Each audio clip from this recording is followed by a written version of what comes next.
we get started, welcome everybody. I'm Vivian New. I'm the president of the Santa Clara Valley chapter of the California Native Plant Society, and welcome to our talk.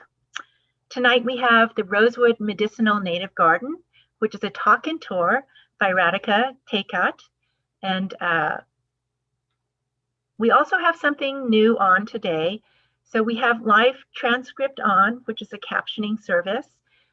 At the bottom of your Zoom controls, you should see a live transcript button. And if you want to see those captions, you can turn it on by clicking on the little arrow and then pick the desired setting. So that is available tonight.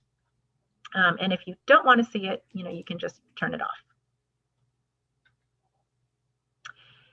And when we do these talks, it's not just the people that you see in front of the camera. We have a whole team that gets things going. So I'm the host, Vivian New. We have our QA moderator, Madeline Morrow, and she is going to be reading questions to our speaker. So as the talk goes on, if you have any questions, you can type them into the chat. Madeline will read them.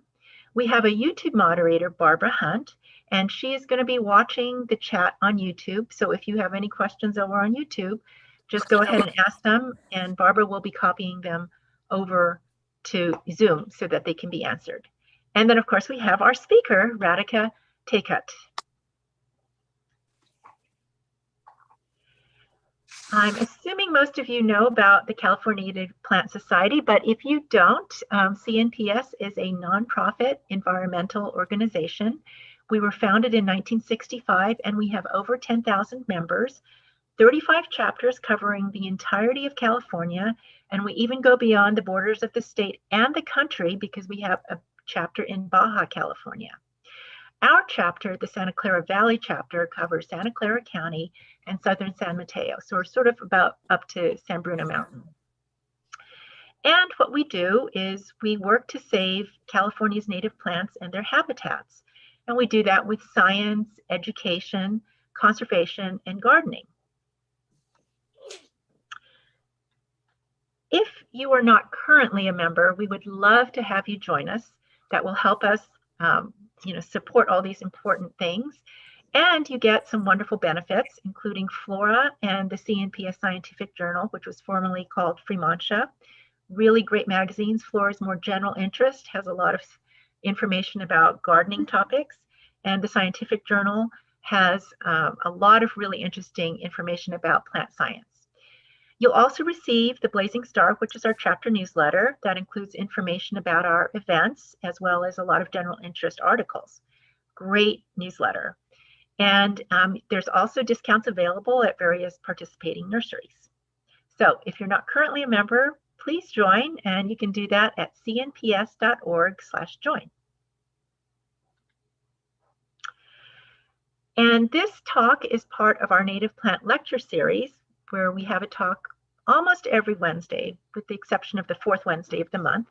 So, as well as other chapter activities. So, upcoming, we have the Rare Plants of the Bay Area.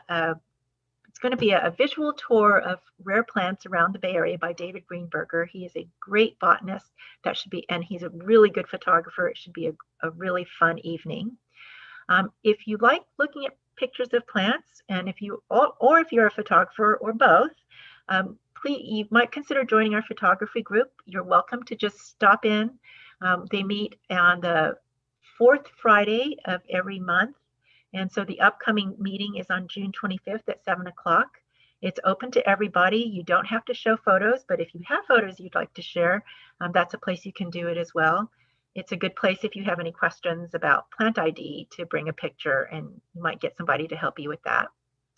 At the end of the month, Radhika will be back again with another talk, Transforming Your Lawn with Sheet Mulching. So this is a year to get rid of lawns because of the drought. So this is a great time to come in to learn about it from Radhika and also ask questions. And then at the beginning of July, we have Helen Popper, who is the author of Gardening in California, and she's going to be talking about a year in the California garden. So if you want to know about our upcoming talks and be reminded, please think about joining our chapter news list, which will send one message a week with the upcoming talks. And you can do that by sending email to the address at the bottom of the screen, but you can also find it simply by going to our website at cnps-scv.org. And I'm sorry, I'm going to go back to the previous slide and just mention that our events are also listed on our website, cnps-scv.org, or Meetup, or on our Meetup group. We also have a chapter nursery. Now, for the summer, we are closed for pickups, and we're only taking larger orders because we want to accommodate the people who are doing conversions and might be having trouble finding native plants. You can find our nursery at this link here, cnps-scv.org/cnps-scv nursery, which is a whole handful. Don't bother typing it in. You can simply go to our website, and it's pretty much the first link on that page. If you're in need of a single plant or other plants, we have a page on our website that lists a lot of the native plant nurseries in the area, as well as general nurseries that have good selections of native plants. So you can find that on our website as well. And if you are enjoying these events and you like working with Zoom and would like to volunteer, we would love to have your help. We have two roles that I mentioned earlier, the QA moderator and the YouTube moderator. And really all you have to be able to do is point and click and type a little bit. So if that sounds like something you're interested in doing, please contact one of our volunteer coordinators, either Johanna Kwan or Madeline Morrow, and their email addresses are here on the screen, and you can also find them on our website, and I think Madeline will also be putting it into the chat. And just a few housekeeping items before we get into our main attraction for the evening. I would like everyone to make sure their mics are muted. I will actually click the mute all after I finish talking, just to make sure everybody is indeed muted. As I mentioned before, if you have any questions for the speaker, please type them into chat at any point in time. We have people monitoring the chat on both Zoom and YouTube, and your questions will be collected and asked at the end of the talk, and we do expect to wrap up by 9 o'clock.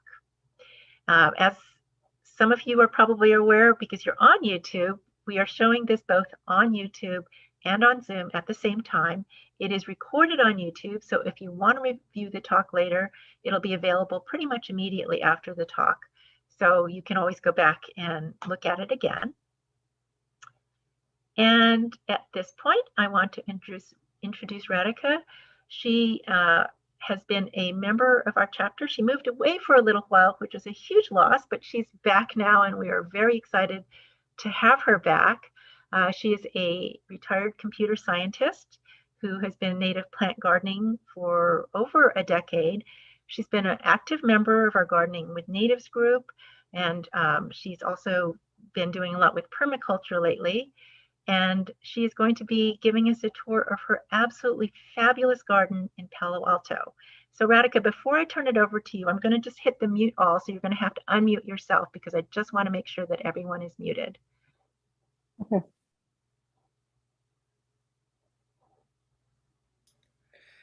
Before Radhika gets started, I just want to let people know on YouTube that the slides are a little bit delayed, so just be patient, they will show up for you. I think the transcript slows them down a little. Okay, Radhika, it's all yours. Thanks, Vivian. Thanks for the great intro. And you can see my first slide, I presume, right?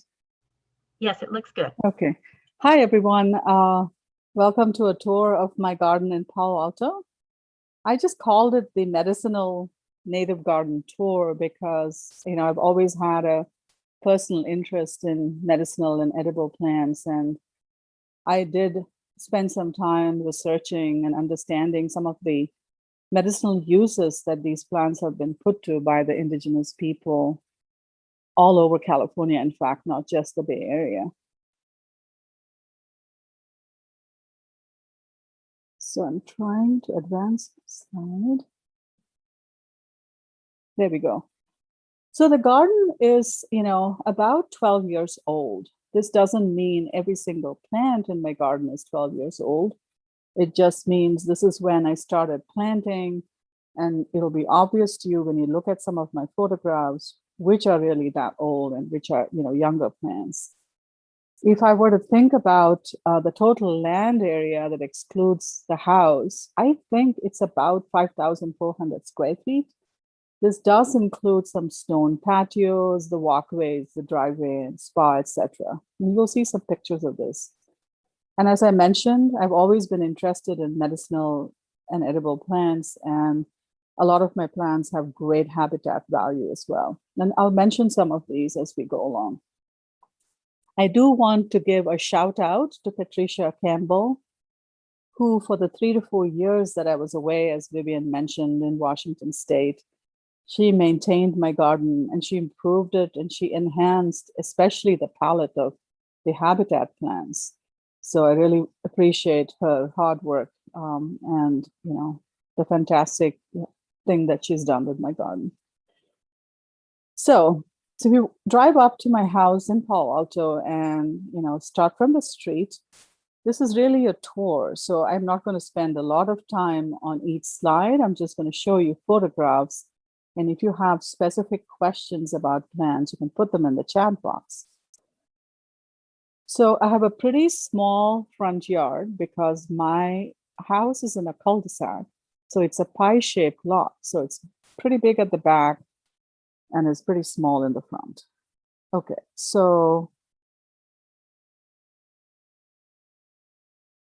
what you see here is sage. This is the white sage, the Salvia apiana to the right. And there's a big ceanothus at the back here. And there's an Arbutus marina. Looking a little bit to the right, what I actually did was this walkway that leads up to my front door is framed on the two sides with two Salvia apianas. And I took this particular photograph so I could show you how tall the flower stalks get. So this is, a clear 10 to 12 feet high. And this one on the left tends to lean over into the little pathway. So you can see all the string I used trying to tie them back so that the mailman and the UPS guy and the FedEx guy can actually walk up to my front door without being, without rubbing against the plant. It still kind of intrudes in there, but it's hard to tie it back. So this is a view of the front right area now, just past the white sage. What you see blooming here, and I believe this was back in April, is some Phacelia tenacetifolia and the poppies. And let's drop down now into the bottom of these two plants. So this is a coyote brush. This is the compact variety. And just in front of it is an Eriogonum wrighti. This is a beautiful plant. It's a compact form and puts out lovely flowers. And just to the right of that is Eriogonum umbellatum. This is the sulfur buckwheat, and it has these beautiful yellow flowers. Just up against the front sidewalk now, I have some compact sort of repens, which is the creeping variety of the Oregon grape. And I believe this is the Berberis aquifolium var repens. And right behind that is a white pitcher sage, which is called the Lepicinia calycina. It has these beautiful white flowers that I love. And just to the left of that is Agaria elliptica, which is the silk tassel. Now this plant is still pretty small. It's only about 2.5 feet high. What I did this winter is it was getting very bushy and I was trying to get it to grow up a little taller. So I actually pruned it back quite a bit in order to try to get it to go higher. So let's see what it does in the next year. And there's a fence. You see a little picket fence at the back. Now on this picket fence is a Dutchman's pipe pipe vine. This is the Aristolochia plant, which, given the right conditions, grows along this fence really well. And here is another picture that kind of gives you a close-up of this. In fact, there is a volunteer sage back here, and it's starting to climb up into that sage as well. There is a meadow rue. A meadow rue is the Thalictrum fendleri, which has these beautiful yellow, not cream-colored, long stalk flowers. And right behind this, there is a patch of the wild ginger. I don't know if you folks are familiar with this. This is the Asarum caudatum, and it does really well here, as you can see. It's shaded by my edible pluot tree just above it. And what the big leaves that you're seeing there at the back is actually Hydrangea macrophylla. It's a North American native. It is not a California native. One of the reasons I planted that early on was it is a great mother plant in a nursery because it helps shade little plants when they're trying to get established from the really hot, searing sun. And my plan is to, pretty much cut that plant down very soon. And it provides a lot of green compost and green manure, by the way. Okay, so I just wanted to show you a different view of the front. This is standing at the porch and looking out onto the left. So you're seeing the purple Phacelia at the back, all the poppies, and this sage here is basically the sage on the left side of the walkway.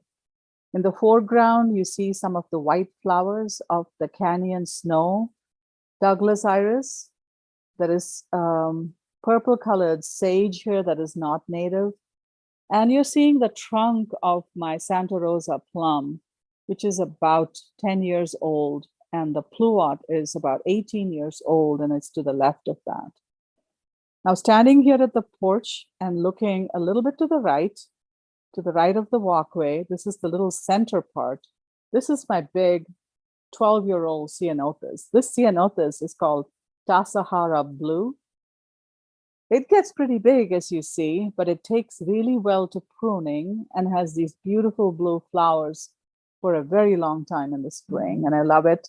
It contrasts really well with the poppies that spread everywhere. The Douglas iris again here on the right. And now looking further right, in front of the bay window of my family room, is the Carpentaria californica. This is the bush anemone. This is almost the end of its flowering season, in fact. And this plant has gotten really tall, really big. You can prune it. You can use it for a screening. This is what we never really lower the shades on this window, even though it's our family room and it looks right into the kitchen, because this plant really screens us well from the street. So let me see.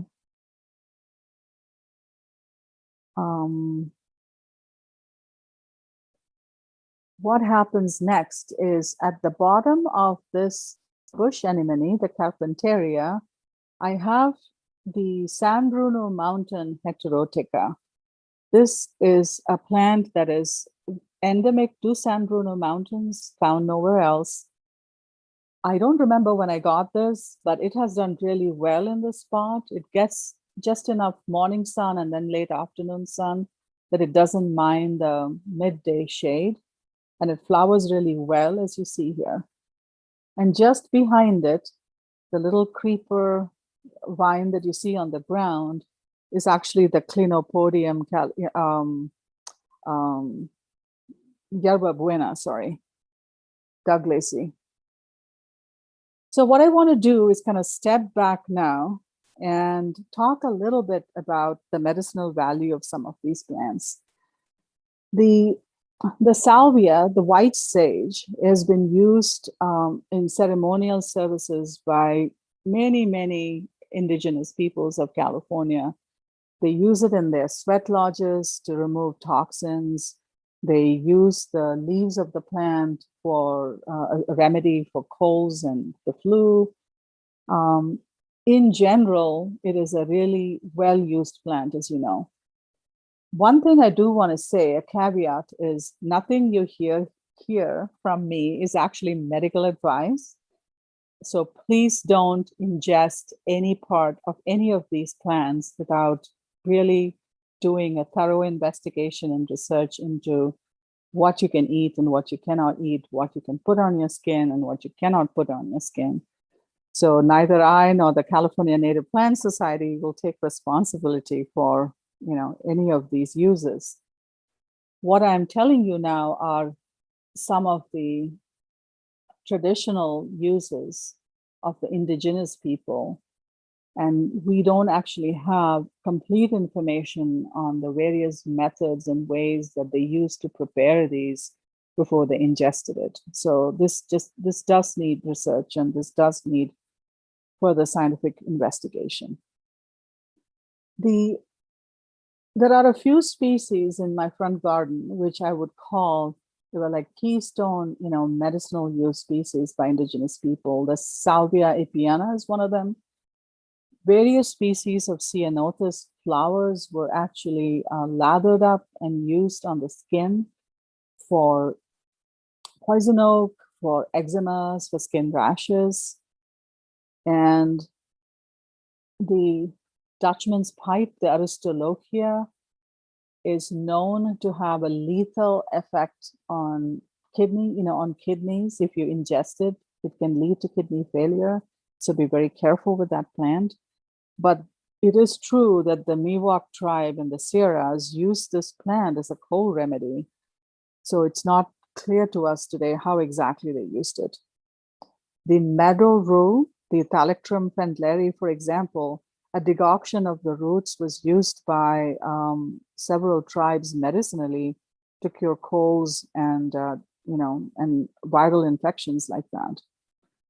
And the wild ginger, the Asarum cordatum, has much of the roots of the wild ginger have some of the same impact and effects as the regular ginger, the ginger from Asia and India, in fact, in the sense that it helps with stomach issues, stomach digestive issues. And the native people here did definitely use the roots in the treatment of these ailments. They used it for colic, they used it for indigestion, etc. And last but not least, the Herba Buena, the Clinopodium douglasi,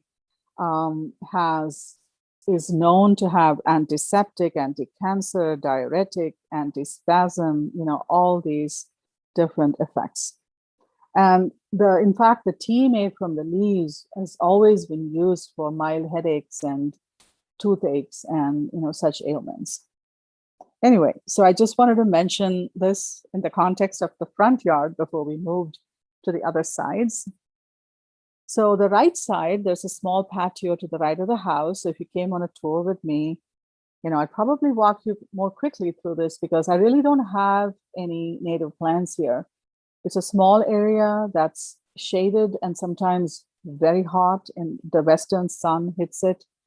So it's been a difficult area to garden in, and it's small, so I've kind of not bothered too much. I do have one thriving pineapple guava. It's produces an edible fruit, as you know, feijoa. It comes from Brazil and Argentina. And it's done really well here in the spot. Once it grew taller than the fence and it could capture more of the sun. And these little red flowers are also edible. Shake them off to get rid of the ants, and you can use them in salads, for example. Now, the other side, the left side, if you're facing my house from the street, is the kitchen patio and the walkway to the back. So let's go down there. So you'd walk through this red gate, and this is my kitchen side patio. Again, it's a narrow space and it's a little dark. Just on the other side of this fence is a white birch tree. And as this tree has gotten bigger and bigger in my neighbor's yard, it's been harder to garden here. And I do have an edible passion wine on the fence that's done really well. I get hundreds of passion fruit in the late fall. And in the pot is actually an Indian curry plant that we use daily in our cooking. And turning around, you can see the garage, and I have 4 vegetable beds here.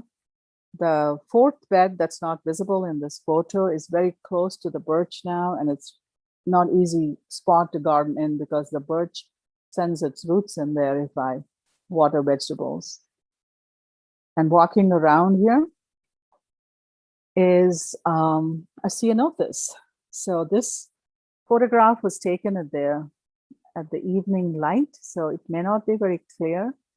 I don't have a picture with the flowers on it, but believe me, this is actually one plant. So the main stem of the plant is actually a little bit to the far right.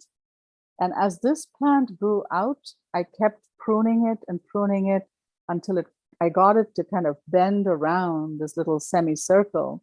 So I have one ceanothus, Frosty Blue is the name, to kind of bend around and provide, cover in this whole area.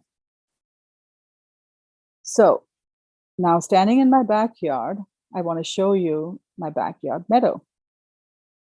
This is a view from the house, actually my bedroom window, or just outside my bedroom window, looking out to the back fence. On the other side, there are these Italian cypress planted by, this is some apartment complex there for privacy reasons. And to the right here, these are actually coast live oak. I'm so delighted that just over my fence, there are 3 coast live oak trees that drop leaves and acorns on my side of the fence as well. And this kind of big bush, small tree is lemonade berry. It's a Southern California plant, Rus integrifolia.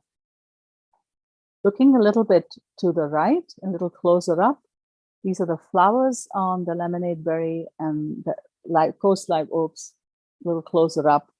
The power lines are actually running up here, so I don't know what the city will do in terms of coming and pruning these oaks. We have to see.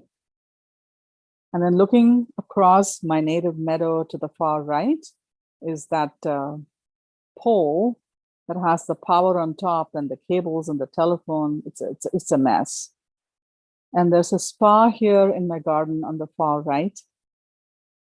And I want to show you a photo standing on the spa and looking back towards the house. This is the back arbor, and you see some of the solar panels on my roof there. There are some more on the other side, on the eastern side, southeast side actually. And there's a little fire pit area, which I don't think we've built a fire in there for 5, 6, 7, 8 years. And now this meadow area is actually a circle. So looking to the right from that spa, this is a Fuji apple and a pomegranate on the right side. The pomegranate is young, but it did produce 3 delicious fruits last year, and the Fuji does really well. Looking into my meadow, this is Salvia Bee's Bliss. And there are some bulbs and things that look like a bare spot here that's not visible. Now looking to the left, this is the left side of the circle, the arc of the circle. And what do I want to mention here? There's some rosemary in the front. There is 2 edible grapevines on this fence here. And behind the rosemary is actually a salt bush, which is an atriplex species, and a big Salvia brandegii behind it. Anyway, so this is kind of the big view. I wanted to drop down and show you some of the plants and flowers in the meadow. And by no means am I going to actually, show you all of them. So there is some yarrow. And behind the arrow, you see some of the leaves of the Salvia brandegii. There is Rhodea elegans, the harvest Rhodea, some purple needlegrass in there. There's some Clarkia amona, beautiful farewell to spring, starts to bloom in May and does really well into June, maybe even July, if you give it a little bit of water. Earlier in the spring, see, the grass still looks really green. This was early April, I believe. The blue-eyed grass, the Cicerantium bellum. Some of the soap, this is the soap plant, and I'm trying to remember the Latin name. I believe it is,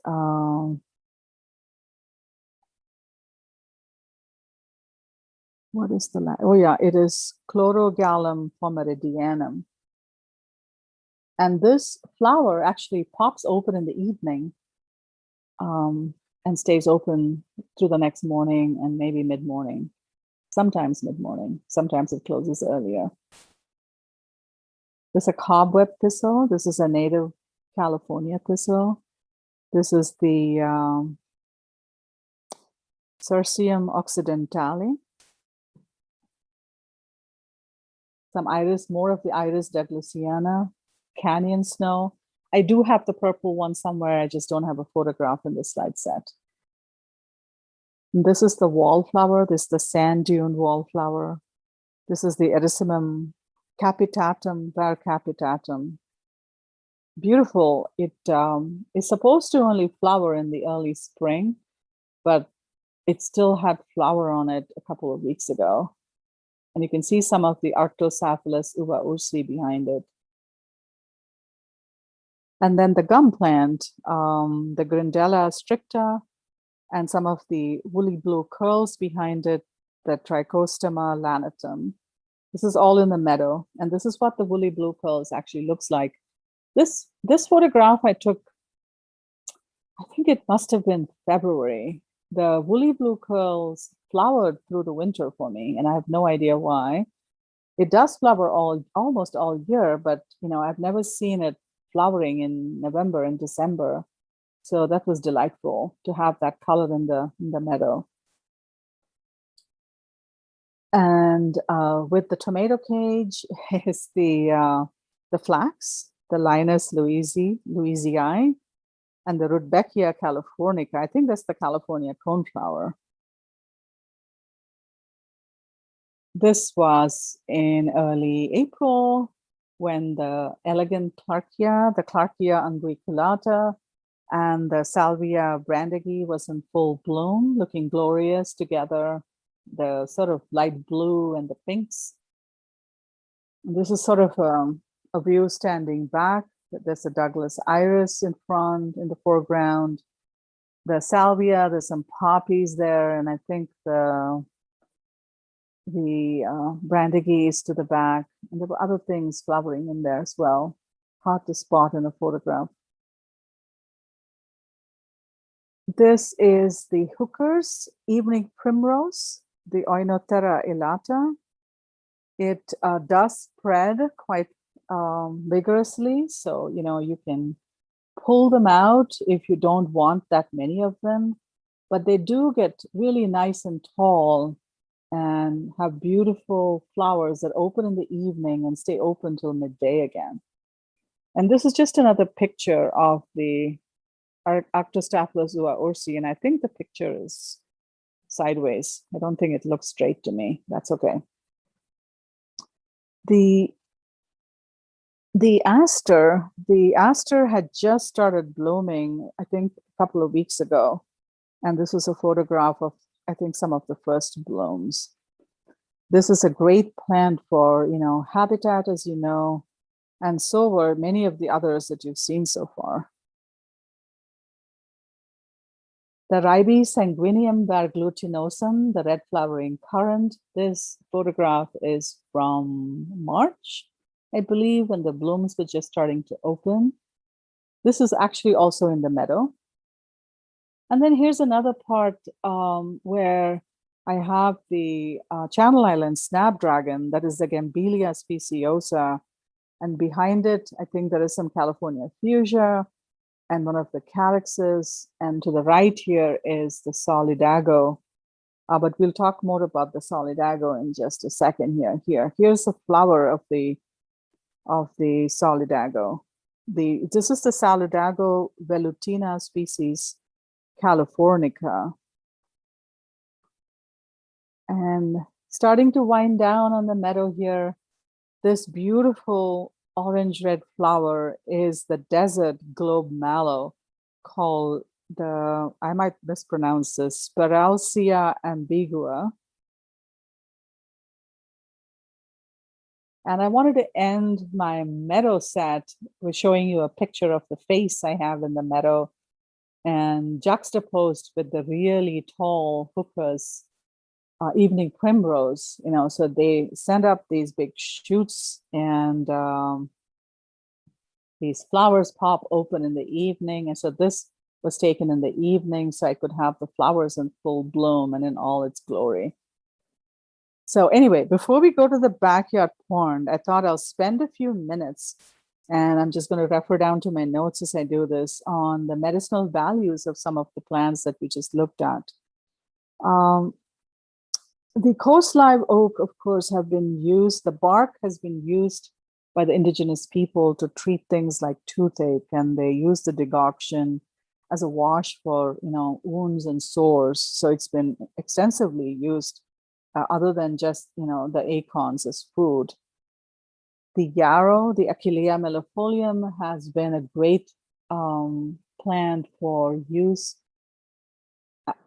Crushed up leaves to staunch bleeding, to stop, wounds from festering, things like that. And they have, the indigenous people have used it for more things. They've used it for pain relief, for fever medication, and for blood issues of all kinds, in fact. One of the, there are a few species here in my backyard which have particular medicinal values, that had particular medicinal values for indigenous people and continue to have this value for the people as they restore their, knowledge and culture. And one of them is the solidago. The California goldenrod was extensively used by especially the indigenous tribes in Southern California. They used it for hair loss, for sore throat, as a wash for sores and burns, etc. And the Arctocephalozoa ursi, as you know, has a great anti-inflammatory effect, and people have used it especially for urinary infections and for reducing inflammation in the urinary tract. But one of the plants that was used in so many ways was the desert globe mallow. Again, this is a Southern California plant, and people have used it for leaves and roots to make medicine. And they take it by mouth for things like colds and the flu and diarrhea. And they also apply it directly to the skin for things like snake bites and sores and skin wounds and so on. I don't know if I mentioned this, but the Rus integrifolia, the lemonade berry seeds, were used to drink, were crushed and, boiled, and an extract created for, people who were feverish and feeling sick. And the bark was also used, especially after, given to a young mother after a baby was born. So those are some of the uses of some of these plants. So since I mentioned the pond in my abstract, I thought I'll spend a couple of slides talking about, showing you the pond and what it looks like. So the first photograph is from winter. So in the winter, the duckweed grows and covers the pond. As you can see, it's mostly covered, almost 100% covered, and I let it be. Sometime in early spring, I clear the duckweed, about 60 to 70% of the duckweed I clear out. And then what starts to grow once the weather warms and the water warms is basically, I have two Asiatic lilies in the pond. And as you can see, this one with a variegated leaf and one with a more plain leaf. And they put out these beautiful light cream, yellow, pink, and white flowers. And there's typically about 2 to 3 flowers almost every day, and it's beautiful. And the lily, leaves pads then cover most of the pond, kind of crowding out the duckweed. And if the duckweed starts to grow too much, I kind of scoop it out and use it in my compost.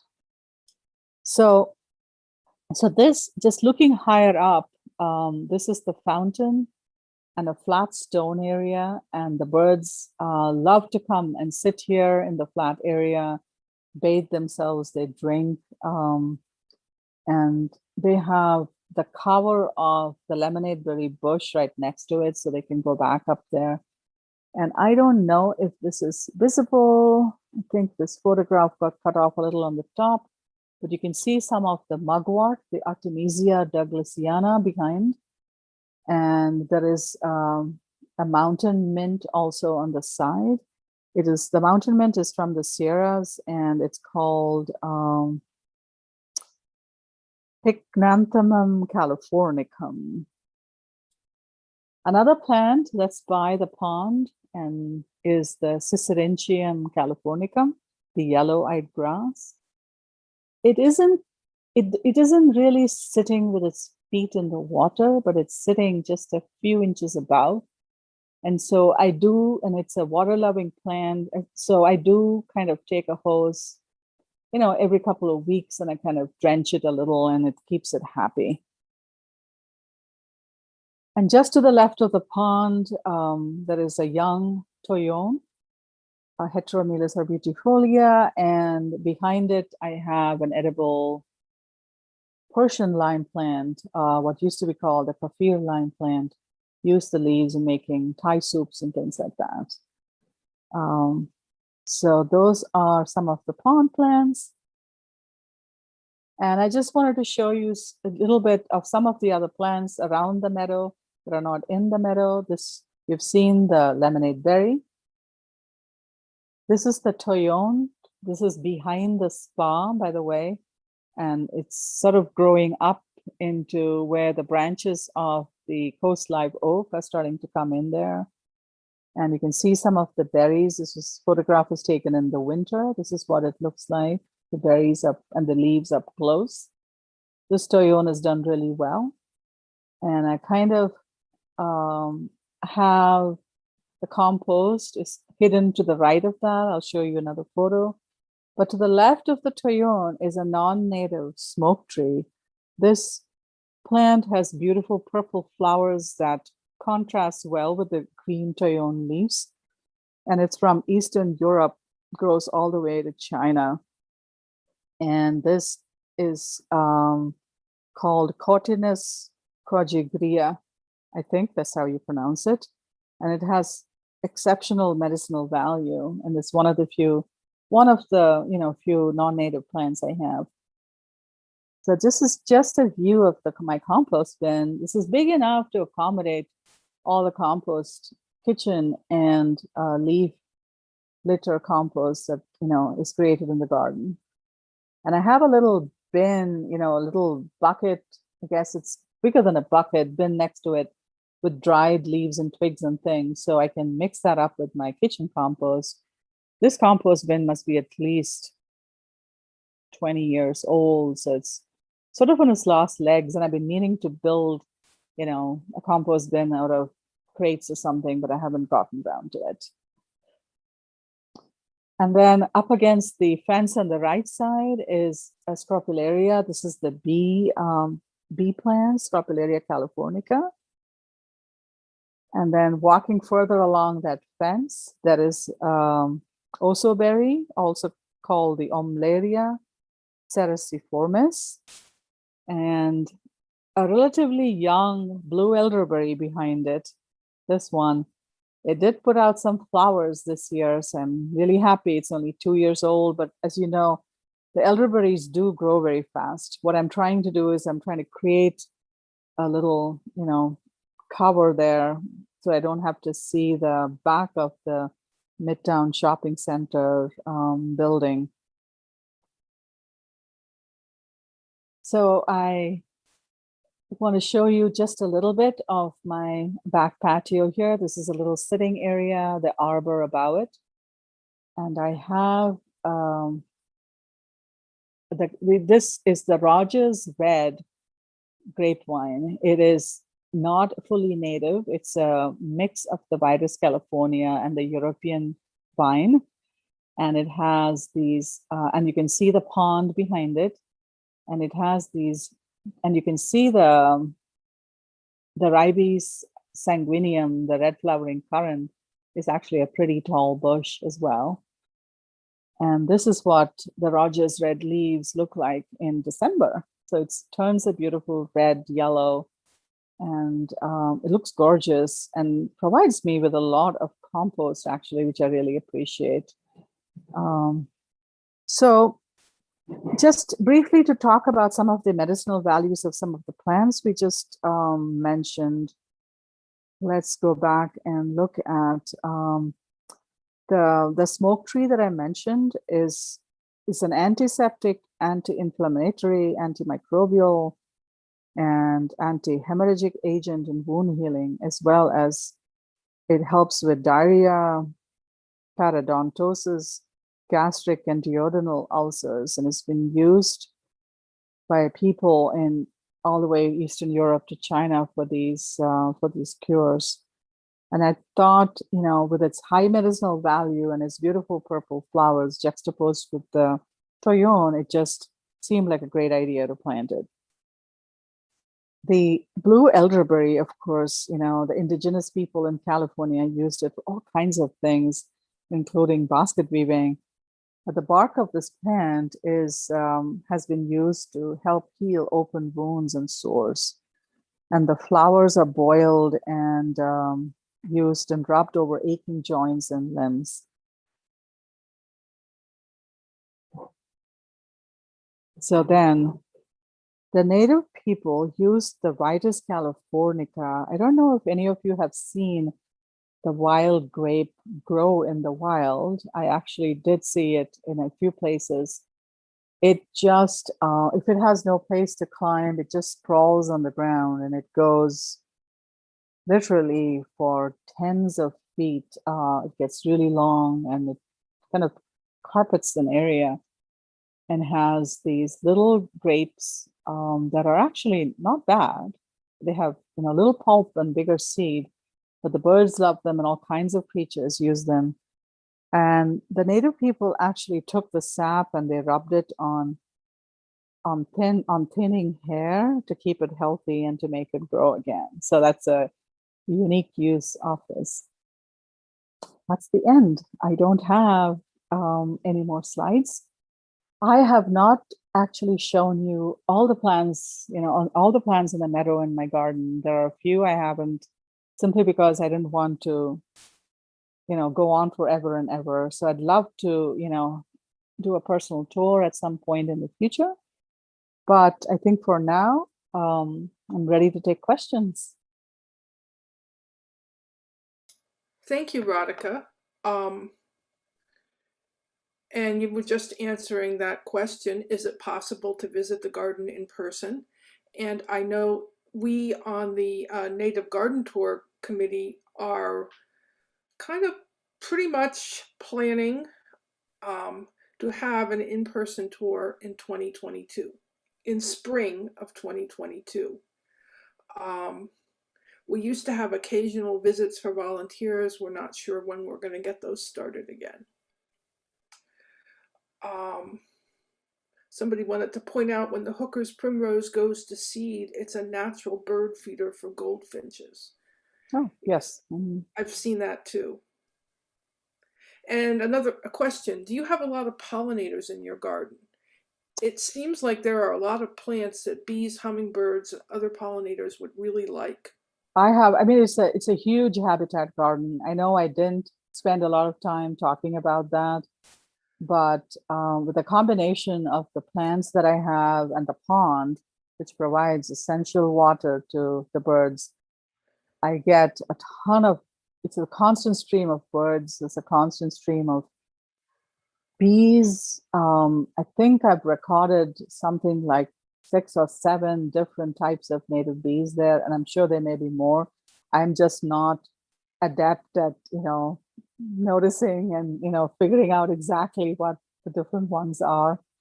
But it is a great pollinator garden. It attracts a lot of bees, some butterflies. I don't see as many butterflies as I would like to see, but that is just a fact of life when when you have one garden in the middle of many other gardens that don't have a lot of habitat value.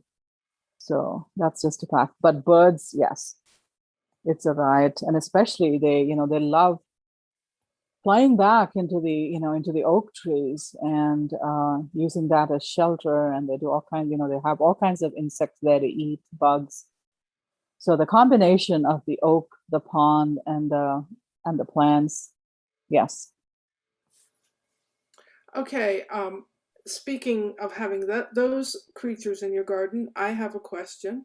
You've Mhm. got fruit trees, you've got a compost bin. Have you had a problem with rats trying to break into it? No, I don't put cooked food into my compost. So for that reason, I do throw cooked food out into the city compost bin. And what I put in my compost bin is everything else from the kitchen, vegetable and fruit peels, eggshells, all the leaves and everything that come from the front and the backyards. And I have wanted to start a worm bin because a worm bin is exactly where you can grind up, leftover food along with other stuff and feed a worm bin with. But I just, in order to have a worm bin, you actually have to be present pretty much a lot of the time, and I've been traveling a lot and I go back and out. So I haven't wanted to start something that I wasn't sure that I could keep up and maintain properly. So, yeah. Okay. Another question. Do you water your garden?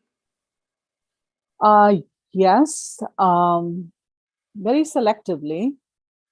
So a lot of my plants that have survived after the death of many, because I do torture the plants a little bit. To see what will survive, how much drought. And this year, because the winter was really dry, we didn't get a lot of rain, and we are going into kind of a more severe drought. I have been watering my plants. I water a few things once a week, very few things once a week. For example, the wild ginger, I water once a week just to make sure, it doesn't start to die on me, because it's a beautiful spread and I don't want to lose it. There are a few things I never water. The toyon, the big toyon, never gets water from me now in the summer. I don't even water it. It's looking fine. I haven't watered it at all. There are a few things in the meadow that will continue to flower and thrive if I give it water about once every 2 weeks. For example, the clarkias, will keep their bloom. The sage will keep its bloom a little longer if I give it water about once every 2 weeks. And that's what I've been doing. So about once every 2 weeks, maybe 3 weeks, I go out with a hose and I water some plants here and there, selectively. Yes. Okay, let's see. Do you use any of these plants for medicinal purposes? And I'd also add culinary. Yes, I have tried both. Culinary, especially, I've definitely made teas from different things. And medicinally, I have experimented some, but not a huge amount. Also because, I take caution when I do these things, right? So you have to be cautious. I go to a property that has a lot of poison oak, and I'm not as sensitive to poison oak as some people might be. I do get a little bit of itching on my skin, and they are everywhere where we work there. So I have tried the bugwort, the Artemisia douglassiana, for that. And I have no scientific evidence. I haven't done scientific experiments to say, yes, it works, or yes, it doesn't work, because I'm not highly sensitive to the, to poison oak. But I personally felt, and it could be psychosomatic, that I got relief from it. I don't know if it's the, placebo effect, or, whether it really worked or not. I thought it did. I know people who are actually allergic to mugwort itself, the oils in mugwort. So just be careful. Try a little bit, touch a little bit, make sure you don't get a reaction to the plant itself before you apply large amounts of it on your skin. And I've tried a few things. I've tried the yerba buena for mild headaches, little stomach ailments, and I think it helps. And like I said, I haven't done purely scientific experiments to show yes it helps, or yes it absolutely doesn't help. So no controlled experiments here, but I have, yes. Okay. Barbara, do we have any questions from YouTube? No, actually there aren't any. Okay, I'm just seeing if I missed anything here.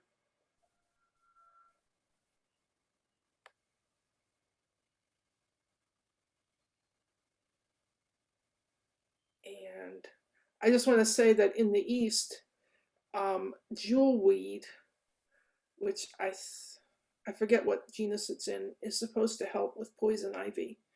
And I have rubbed it on my skin. It's got a little bit of a jelly sap, and it does seem to help. Oh yeah, it has a soothing effect, like aloe vera or something. Yeah. We have some questions. Where did you get your plants? Ooh. So a lot of my plants are from our nursery, our California native plant nursery in Hidden Villa, acquired over the years. I just have a few plants from here and there. There were some plants, in the early years when we didn't have some plants in our nursery, I sourced them. I think I've gotten some from Annie's Annuals. I think I've gotten some from, I'm blanking out on the name of the nursery that moved to Half Moon Bay. Yerba Buena. Yerba Buena, thank you. Yerba Buena, yes. I've gotten a few from Las Velitas. I actually went to Las Velitas, yes, in Santa Margarita once, and browsed there. It was the middle of the summer. It wasn't a great time. It was really hot. Plants all looked pretty tragic, but I have bought some plants there. My Carpentaria californica, the bush anemone that's actually endemic to the foothills of the Sierras, I got from a nursery there called the Intermountain Nursery near, it's east of Fresno. I forgot the name of the little town it's close to now. Sanders or something. So I actually went to that nursery at one point when, oh yes, actually I remember when. I went on a botanizing trip with Glenn Cater years and years and years ago to the Sierras, and we stopped at that nursery, and I got this 6-pack of California Carpentaria little plants for $6, and I picked that up. And I think I planted 2. One survived and did really well, as you see. And I think I gave the rest away to someone. I think I might have given one of them to Steve Rosenthal. I don't remember now. So anyway, so it's a variety of sources, but I think most of them are from our nursery in Hidden Villa. And I have actually gotten a couple from the Summer Winds in Palo Alto. I think I got the fuchsia from there, and I got a couple other things from there. There are some plants here that you didn't see. There was a ribes icicle, with white flowers, and I think I got that potentially from Summer Winds, I think. So yeah. Okay, we have some more questions. Mhm. What plants do you plan on adding to your garden?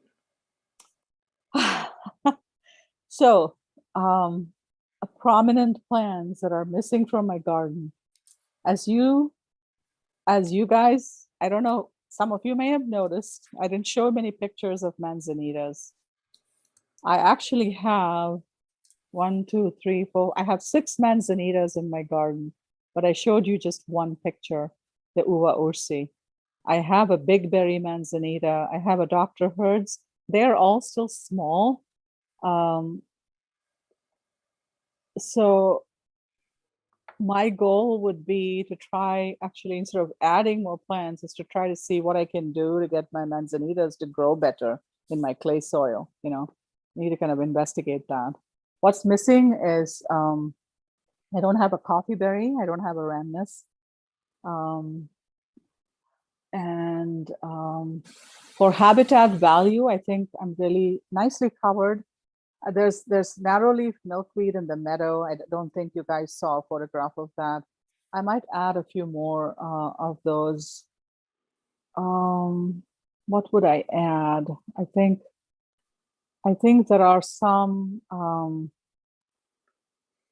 bulbs that I had in my meadow in the early days that from 12 years ago that have kind of faded away and not really come back up in recent years.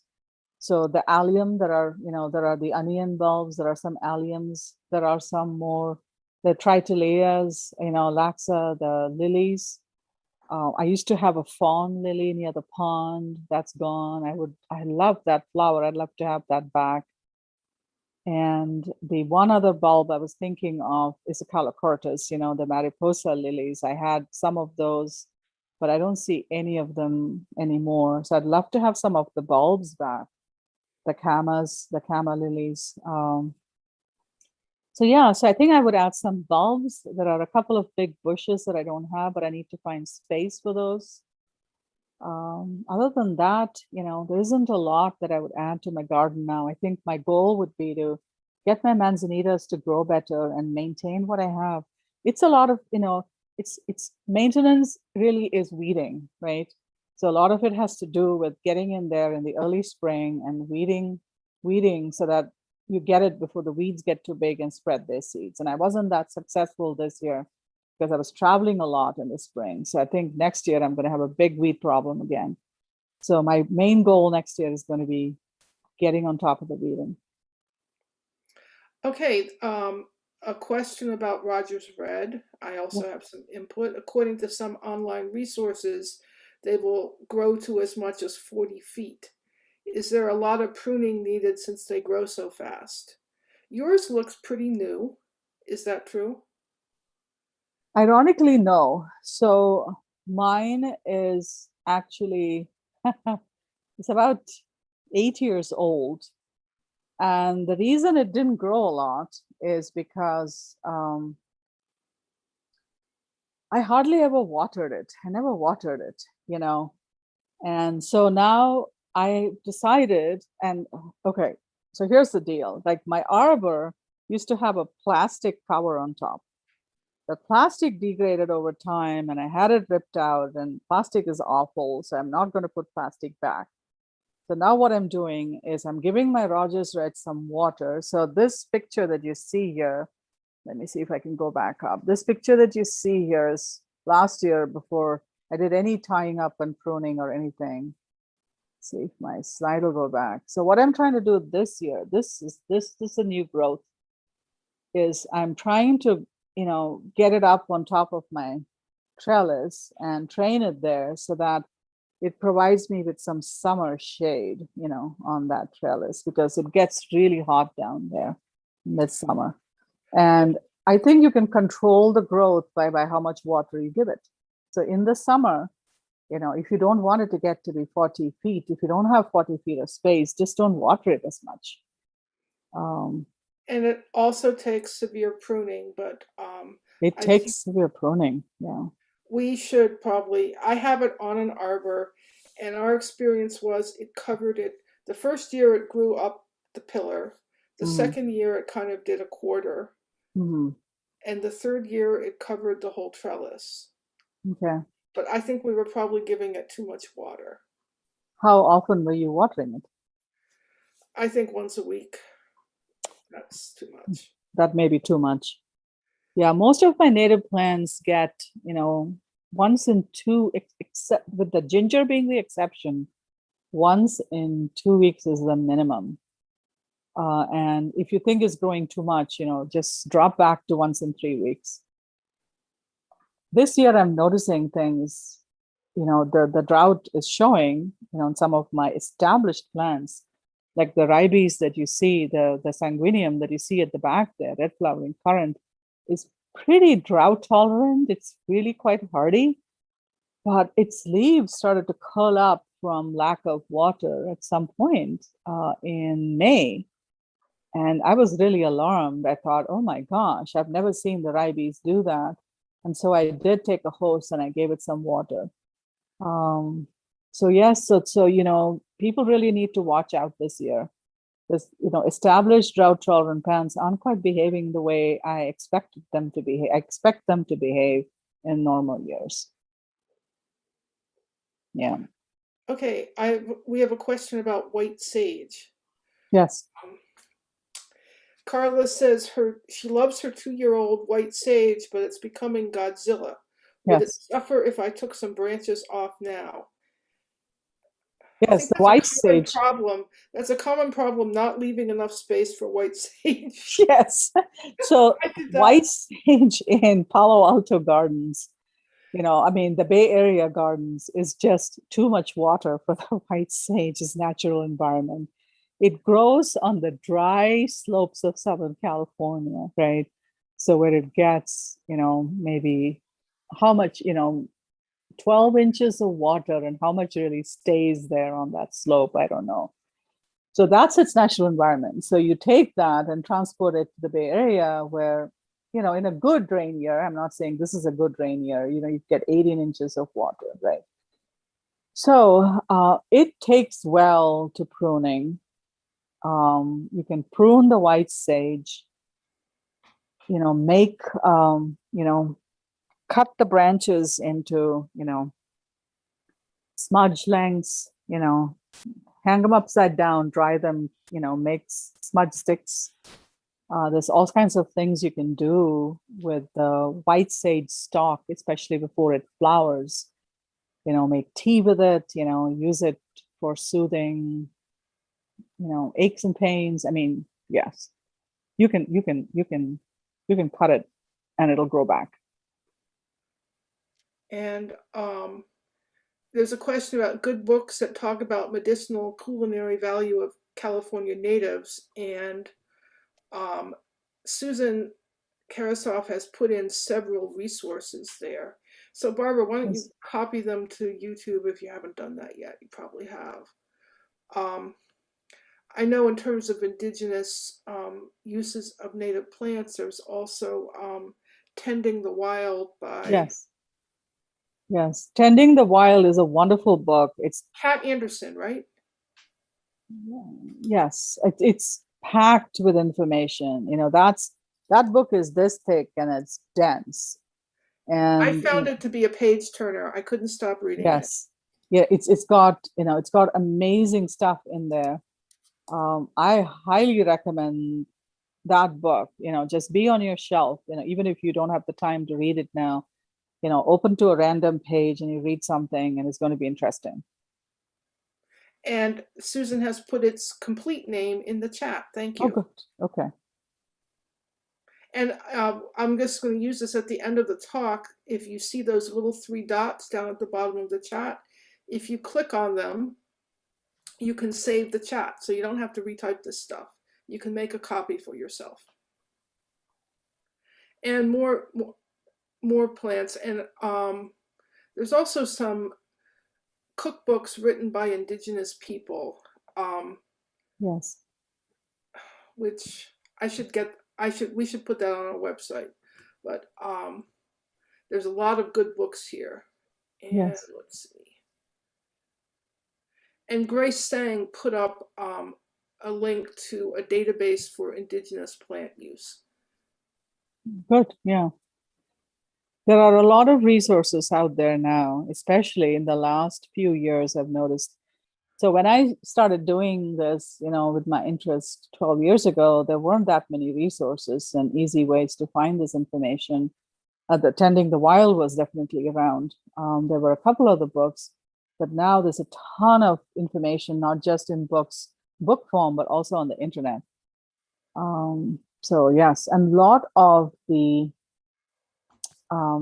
are a lot of college departments now doing, ethnobotanical research and putting that on their websites as well.